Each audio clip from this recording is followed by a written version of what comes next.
So still in line with the cost of living then, you've got the other one is freeing up more land for housing, taking the pressure off young families, as well as the Bank of Mum and Dad. Family First will fight to remove green and red tape, but that's currently blocking new housing. Now, housing's obviously a massive impact for young people. I've got young adult children, and it's, the cost of housing and rentals is astronomical compared to when we got in the market, or even my parents. And so how hard do you think it will be to remove a lot of that red and green tape, but also opening up more land? I mean, are you aware of a lot of land around South Australia that could potentially be opened up? Is it owned by private landholders? Is there a lot of state-owned land? And then we've also got to consider the land managed and owned by Aboriginal Australians as well.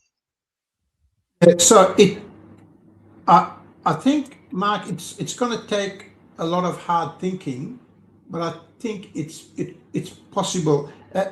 As an illustration,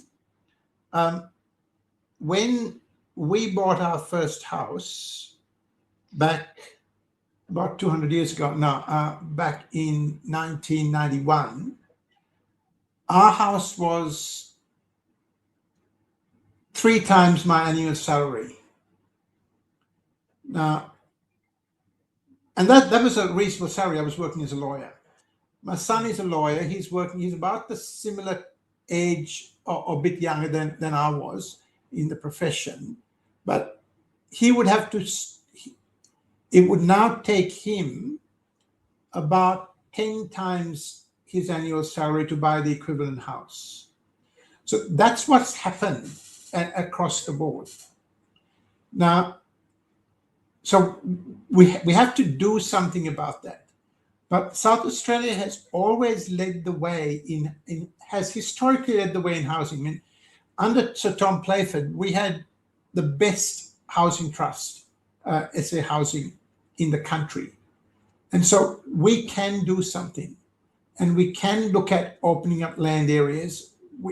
The issue of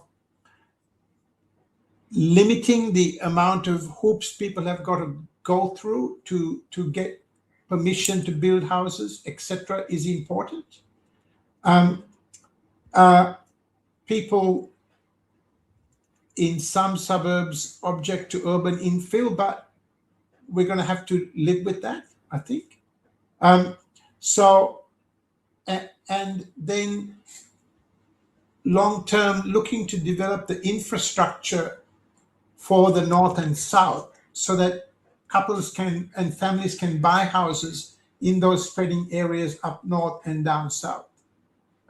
There's some of the things that we have to work on. Now, I don't want to, if we get in, we'll be one voice in the upper house, so we don't control the levers of government, but we can argue persuasively for some of these things.